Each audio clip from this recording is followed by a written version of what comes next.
Hi everyone. क्या आप जानते हैं कि आपका जो फ्रूट है यानी कि एप्पल या फिर कोई आपका फ्लावर्स है उसको मैन्युफैक्चर करने के लिए सबसे इम्पोर्टेंट फैक्टर है खाद। अब ये खाद में सबसे इम्पोर्टेंट एलिमेंट होता है वर्मी कंपोस्ट और ये वर्मी कंपोस्ट मैन्युफैक्चर किया जाता है। अब ये वर्मी कंपोस्ट बनता कैसे है? बिना वर्मी कंपोस्ट के ना आपका फ्रूट उग पाए, ना आप किसी को फ्लावर्स गिफ्ट कर पाए, ना घर में गार्डनिंग हो पाए। इसी वर्मी कंपोस्ट के डिटेल प्रोसेस को समझने के लिए हमने विजिट किया इस वीक में ऑर्गेनिक हार्वेस्टा के farm. Hi everyone, as discuss आज हम हैं हार्वेस्टा ऑर्गेनिक्स के फार्म हाउस पे, जहाँ पर बेसिकली ऑर्गेनिक कंपोस्ट को मैन्युफैक्चर किया जाता है। और मेरे साथ हैं कमल तनेजा जो कि इसके को ओनर हैं।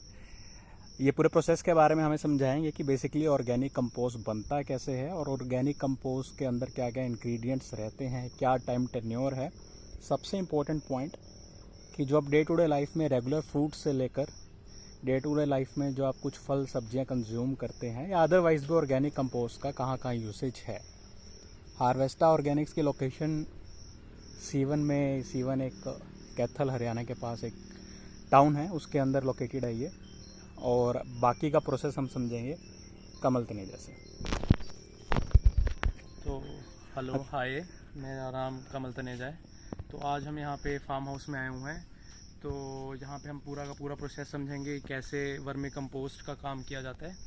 तो सबसे पहले तो इसमें क्या होता है कि हम गोबर रख देते हैं यहाँ पे, ठीक है। सोइल में पूरा का पूरा जैसे ही गोबर रख दिया हमने, उसके बाद क्या होता है कि उसके ऊपर फिर हम गड्ढे करने पड़ते हैं हमें गोबर के अंदर, ताकि इसके अंदर से जितनी मीथेन गैस है वो सारी की सारी निकल जाए। ओके। तो उसके बाद फिर हमें रेगुलर पानी देना होता है इसके अंदर, ओके। गड्ढे करने के बाद गोबर में। तो फिर उसके बाद क्या होता है कि रोज एक हफ्ता लगातार सुबह शाम हमें पानी देने के बाद इसमें जितनी भी मीथेन गैस है वो सारी की सारी निकल जाने के बाद उसके बाद हम क्या करते हैं इसके अंदर, उसके बाद हमें क्या करना होता है कि केचुए लाने होते हैं, जो अर्थवॉर्म्स बोलते हैं जिन्हें। तो जैसे आप देख पा रहे हैं कि जितने भी ये पूरे के पूरे बेड बनाने होते हैं उस गोबर के, जब उसमें से मीथेन गैस निकल जाती है, तो ये बेड बनाने के बाद इसके अंदर केचुआ छोड़ दिया जाता है।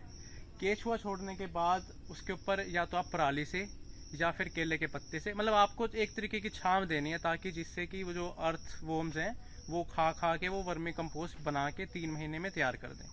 तो जैसे ही गोबर खाते रहेंगे धीरे धीरे धीरे धीरे 3 महीने बाद वो आपकी एक वर्मी कंपोस्ट की खाद तैयार हो जाती है, जो कि हमारे जितने भी फ्रूट्स एंड वेजिटेबल्स हैं ऑर्गेनिक, वो सारे के सारे प्योरेस्ट फॉर्म में आपको मिल सके। तो ये सारा का सारा प्रोसेस। तो अभी आप ऑडियंस एट लार्ज के लिए कुछ केचुए दिखा सकते हैं जिसके थ्रू लोग समझ पाएं कि हाँ जी आइए ये देखिए। ये जैसे गोबर ही है, इसके अंदर ही क्या बोलते हैं केचुए हैं हमारे यहाँ पे। तो जैसे हम करेंगे, ये देखो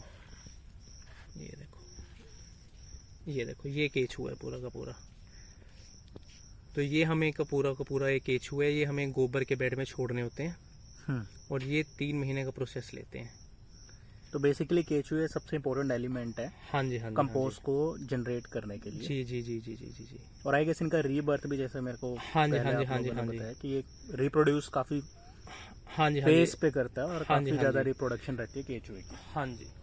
ओके, ये है सामने केले के पत्ते हैं। हाँ जी, ताकि इसके ऊपर ढक दिया जाए, जिससे कि जो छांव है, जितने भी केचुए हैं उनको छांव मिले और वो अपना क्या बोलते हैं वो कंपोस्ट करते रहे अपने आप धीरे धीरे। तो ऐसे वो बनती है खाद। तो ये अगर हम कंक्लूडिवली लेकर चले, हाँ जी तो अभी जो ये हम सामने देख पा रहे हैं इसमें कितनी बेडिंग है? ये ऑलमोस्ट अराउंड होंगे 25 के अराउंड बेड होंगे। 60 फीट के इसमें लेंथ है और 4 फीट जो इसकी ब्रेड्थ है। ओके। हाँ जी। तो ये 3 महीने में फिर ये इसमें से कंपोस्ट तैयार होगी। हाँ जी। उसके बाद आप लोग इसको होलसेल या रिटेल में प्रोवाइड करवाते हैं। तो जितना भी बेड लगा हुआ है इसमें, इसका 60 to 65% इसके अंदर से वो निकलता है, वर्मी कंपोस्ट निकलेगा। तो वर्मी कंपोस्ट के बारे में एक इम्पोर्टेंट पार्ट ये भी है कि अगर आप शहरों में रहते हैं तो आप जो छोटे छोटे पैक्स मंगवाते हैं ये खाद के, जिसके थ्रू आप अपनी गार्डनिंग करते हैं, वो यही प्रोसेस है जिसके थ्रू आपका वो कंपोस्ट तैयार होता है। हाँ जी और वो गार्डनिंग में यूसेज होता है। हाँ जी, जितने भी आप क्या बोलते हैं गार्डनिंग में हो गए, जितने पार्क्स हो गए, जितने भी आपको वेजिटेबल्स ग्रो करनी है, वेजिटेबल्स, फ्रूट्स, उसमें सारा का सारा ये यूज़ होता तो है। जैसे हिमाचल जैसी टेरिटरीज में जहाँ सेब हाँ जी, उगाए हाँ जाते हैं, सेब के गार्डन होते हाँ हैं, जी, वहाँ सब हाँ जी, जितनी बागवानी है, फूल के बाग हो गए, आम के बाग हो गए और सेब के बाग हो गए, उन सब में सिर्फ यही डलती है। उसमें आपकी प्रोडक्शन यील्ड कैपेसिटी काफ़ी बढ़ जाती है आपकी। ये इसका बेनिफिट है काफ़ी ज़्यादा। तो अगर आपको किसी व्यक्ति को अप्रोच करना हो होलसेल में अपने किसी गार्डन के लिए या फिर इंडिपेंडेंट यूसेज के लिए, जिसको कोई व्यक्ति चाह रहा हो कि उसको वो बैग की डिलीवरी हो जाए, हाँ जी, हाँ जी, हाँ जी। तो कितने टाइम के बाद आपका ये डिलीवरी और प्रोडक्शन शुरू हो जाएगी? अगर उन्हें करना है तो वो आपको कैसे कांटेक्ट कर सकते हैं? तो हमें तो जैसे मैं आपको बताऊं कि अब जैसे हमने अभी जस्ट स्टार्ट ही किया है बिज़नेस, तो ये हमारा ये लगा लो कि अभी 3 महीने बाद हमारा का पूरा का प्रोसेस कंप्लीट हो जाएगा। 3 महीने के बाद हम अगर जिसको भी लेनी है हमसे कांटेक्ट कर सकते हैं। तो हमारे यहाँ सीवन कैथल में है एक छोटा सा यहाँ पे फार्म हाउस है, तो वहाँ पे आके हमें कांटेक्ट कर सकते हैं। और जिसको लेनी भी है, जैसे अगर हिमाचल में या कहीं भी लेनी है, वो नंबर मैं आपके साथ शेयर कर लूँगा, वो आप बता तो दीजिए। हम स्क्रीन पे आपके सामने नंबर शो हो जाएगा, आप उस नंबर पे कांटेक्ट करके वर्मी कंपोस्ट के रिगार्डिंग आप अपना प्री ऑर्डर भी इवन प्लेस कर सकते हैं कि 3 महीने बाद आपको चाहिए और आपको इतनी प्रोडक्शन क्वांटिटी उनसे एक्सपेक्टेड है। तो उसका एडवाइजेबल यही होता है कि आप प्री ऑर्डर प्लेस करके रखें। तो आप इस नंबर पे कांटेक्ट कर सकते हैं, साथ ही इस ईमेल पे भी मेल कर सकते हैं। और फर्दर ऑर्गेनिक कंपोस्ट के बारे में अगर आपको कोई इन्फॉर्मेशन चाहिए तो आप डायरेक्ट इस नंबर पे कांटेक्ट करके ओनर से बात करके समझ सकते हैं। वीडियो देखने के लिए धन्यवाद। वीडियो को शेयर करें, लाइक करें। Thank you.